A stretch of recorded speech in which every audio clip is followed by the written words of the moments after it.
네, 자, 다시 하겠습니다. 자, 총류 운운한 나무기 이재명의 결백을 밝혔다.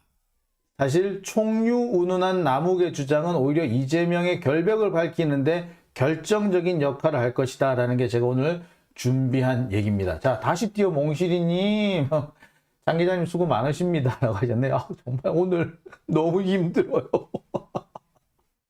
예, 정말 너무너무 힘듭니다만 그래도 끝까지 꿋꿋하게 한번 해보겠습니다. 예.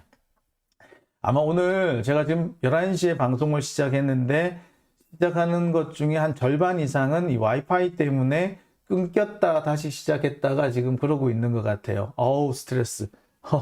예, 열이 그냥, 너무, 지금, 나중에 지금은 이제 막 열이 막 받으려고 그래요.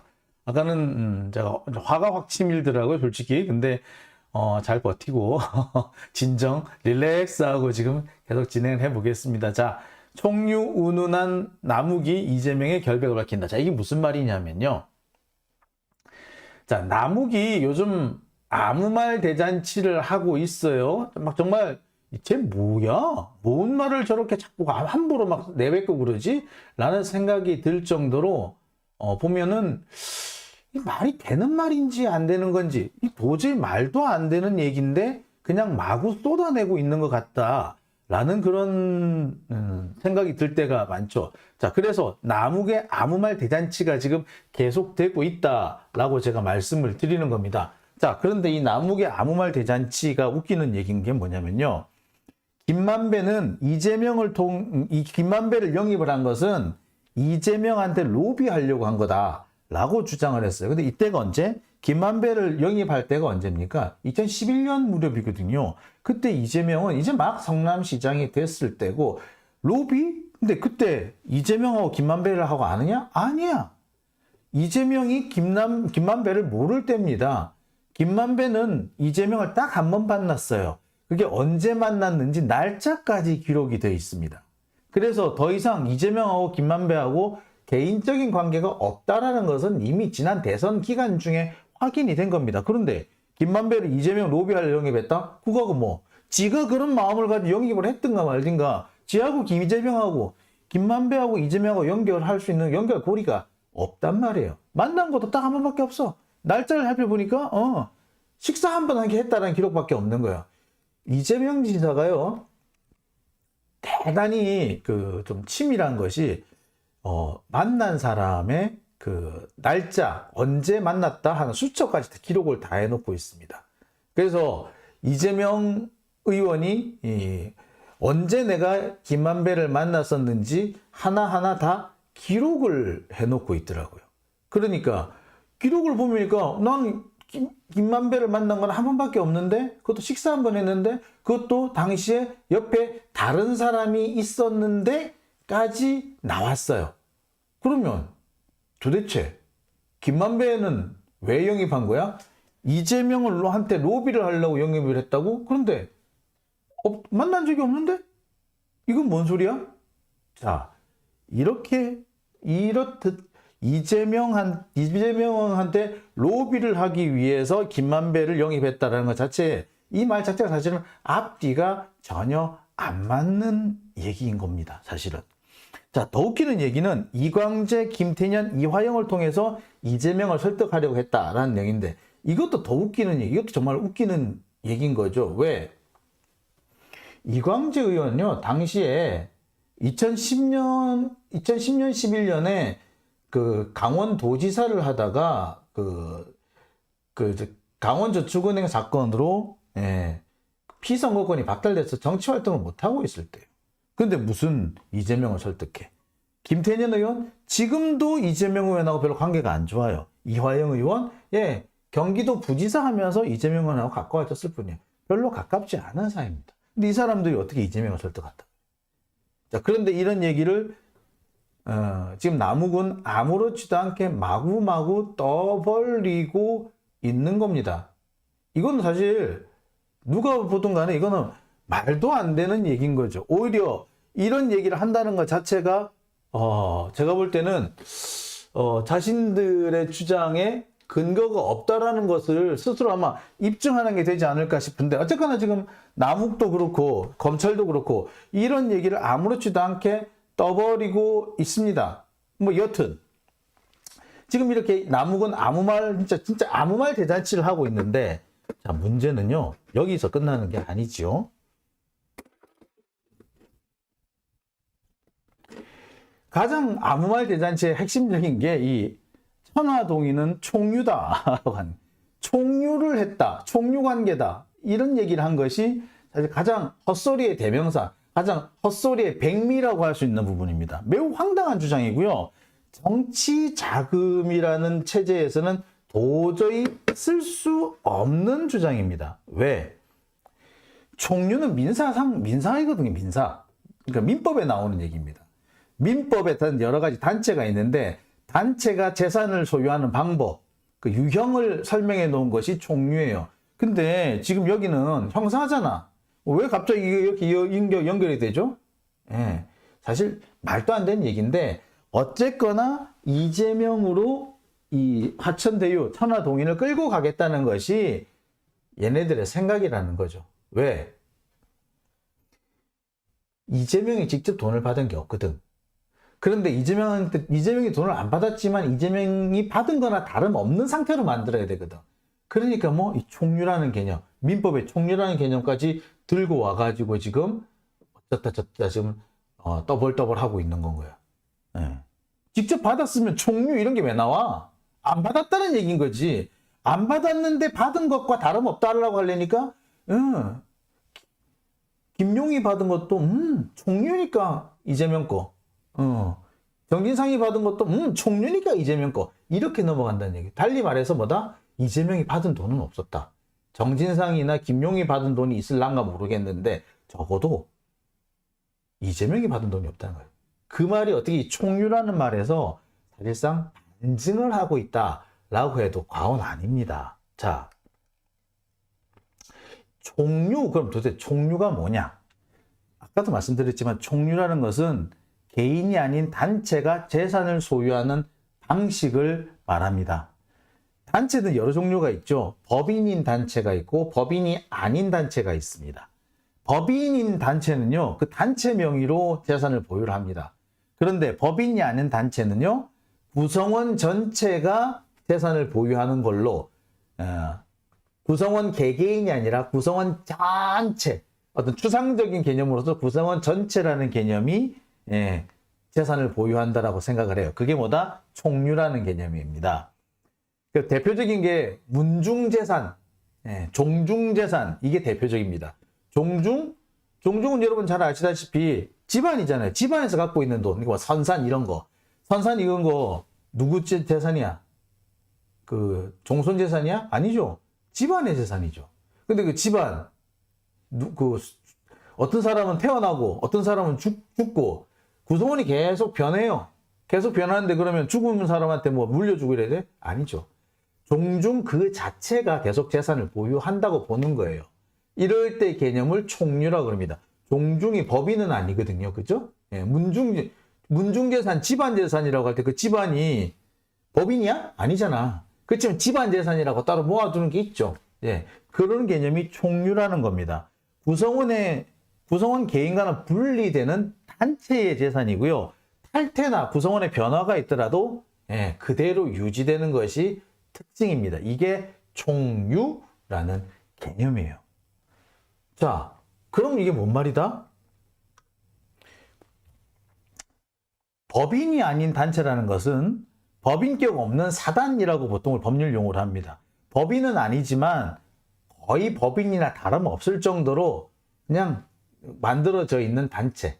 사실상 법인으로 딱 법인격은 이제 등기를 해야 되거든요. 등록도 해야 되고 등기도 해야 되는데 그런 등기나 뭐 이런 등록은 안 했지만 사실상 그 정도나 다름없을 정도, 법인이나 다름없을 정도로 어떤 별개로 개인과 구성원 개인과는 구별될 정도로 만들어져 있는 이런 별개의 단체를 보고 사단, 법인격 없는 사단이라고 부릅니다. 보통 대표자나 의사결정 절차, 기구 같은 거, 회칙 같은 거 이런 게 있어야 돼요. 이게 반드시 뭐 문서로 만들어질 필요는 없지만 적어도 이런 것이 갖춰져서 우리 대충 이런 단계로 우리가 보통 뭐 결정을 한다라는 이런 묵시적인 동의 정도는 있어야 돼요. 적어도 단체로서의 외양은 갖춰야 되는 거죠. 이게 법인 아닌 단체, 법인격 없는 사단인 겁니다. 자, 이런 법인격 없는 사단이 재산을 보유하는 방식이 총류. 구성원 개개인이 가지고 있는 것이 아니라 구성원 추상적인 의미로서의 구성원 전체가 가진 재산이라는 개념이고, 구성원의 변화가 오더라도 가입 탈퇴가 있더라도 재산권의 변화가 없는 거, 이게 총류입니다. 문중 아까 제가 말씀드렸는데, 문중에서는 나이 연세 드신 분은 돌아가시고 새로 문중의 구성원이 태어나기도 하죠. 그러면은 돌아가신 분한테 돈 돌려드리고 새로 태어난 신생아들한테 돈 받나? 아니죠. 그냥 돌아가신 분 돌아가시고 새로 태어나더라도 그냥 문중재산은 문중재산으로 그대로 남아있는 거죠. 요게 총류입니다. 자, 그러려면은 야, 우리 문중은 이렇게 해 라고 하는 관례가 있죠. 우리 문중의 대표는 누구? 장손 이렇게 이런 체제가 있죠. 그죠? 자, 우리 문중의 의사결정 어떻게 한다? 연세 많은 할배들 모셔가지고 제일 연세 많은 어른들이 모여가지고 결정을 한다. 이런 게 보통 이렇게 합의가 돼 있잖아요.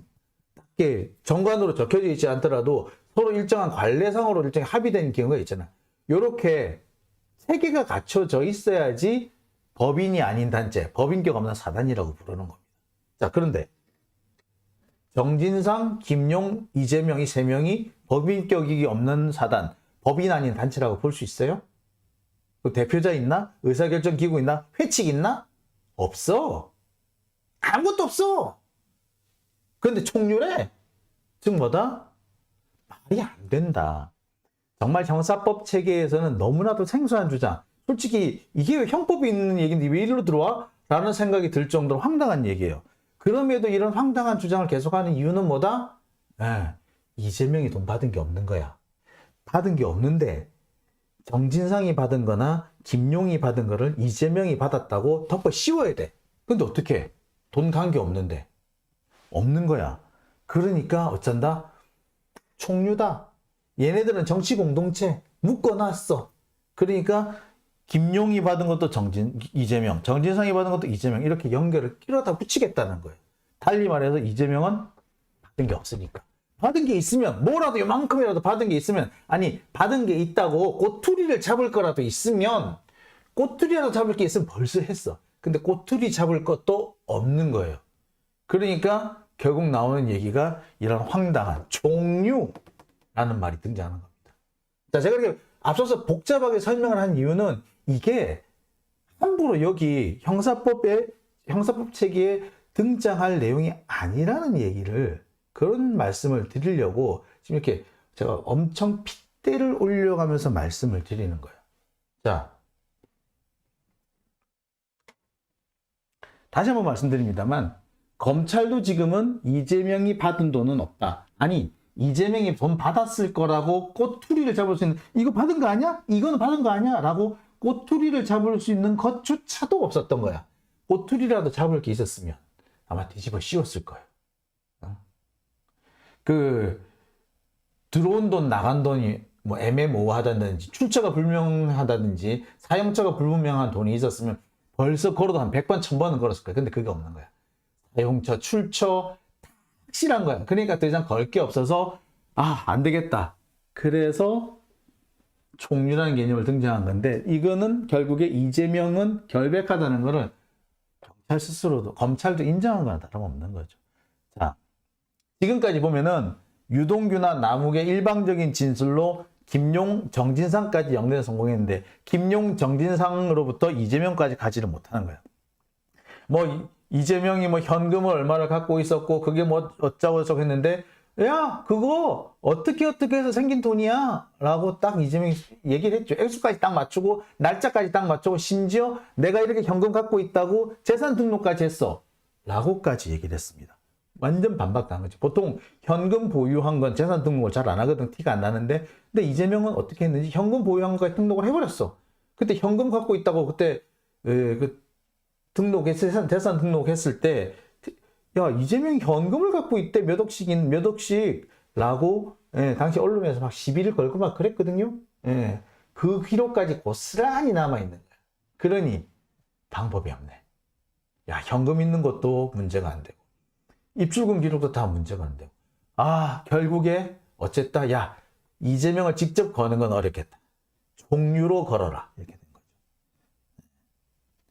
돈 주고받은 게 없지만 어떻게든 엮으려다 보니까 정치 공동체라는 걸 등장시키고 거기서 종류라는 개념까지 온 거다. 마치 돈은 안 받았지만 받은 것처럼 끼워 맞출 수 있다는 얘기인 거죠. 보기에 따라서는 최순실 박근혜의 관계와 유사하다고 볼 수 있는데, 자, 최순실 박근혜 관계는요, 최순실이 박근혜 대리인처럼 굴었죠. 그리고 박근혜는 각계무사고 진짜는 최순실이고 이랬잖아. 그래서 이 사람 정치 공동체 하여튼 공동체라는 식으로 얘기했지만 실은 한 사람은 일방적인 대리인이었죠. 한 사람은 일방적인 그 바지 사장이고. 자, 그런데 이 최순실 박근혜 관계와는 결정적으로 다른 게, 김용은 김용대로, 정진상은 정진상대로, 이재명은 이재명대로 각각 자기 할 일을 다 해왔어. 자기 역할을 해왔고 자신의 어떤 나름대로의 어떤 나와바리가 다 있었어. 그러니까 숨겨져 있던 최순실하고는 얘기가 전혀 다른 거죠. 숨어서 박근혜를 좌지우지했던 최순실하고 얘기가 달라. 완전히 그 사람은 각각의 다 활동을 했던 거예요. 정치적 동지이긴 하지만 경제적 공동체라고 보기에는 어려운 거죠. 그리고 김용, 정진상, 이재명은 정치적 동지이긴 하지만 얘들이 무슨 단체를 만든 적은 없죠. 단체가 아니야. 자, 그러니 아무리 해도 이게 같이 엮을 수가 없게 된 겁니다. 그래서 나오는 게 총류라는 개념인데, 그 총류라는 개념 역시도 사실상 법정에 가면은 아마 깨질 가능성이 높아요. 오히려 총류라는 개념을 인정해가지고 정치자금을 받았다라고 인정되기는 어려워요. 오히려 이 총류라는 개념을 들고 나왔다는 것 자체가 이재명이 받은 돈이 없다라는 걸 입증하는 게 돼서 결백을 인정하게 될 겁니다. 물론 요새 판사들이 워낙에 이상해가지고 뭔 결정을 낼지는 모르겠습니다. 하지만 지금까지 이게 법리상으로 보자면 총류 운운한 이 주장은 오히려 이재명을 살리는 주장이 될 것으로 저는 판단을 합니다.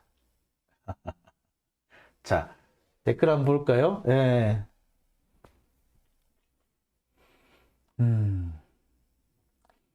총류라는 논리는 한명숙 총리한테 뒤집어 씌운 논리라고. 아닙니다. 그렇지 않습니다.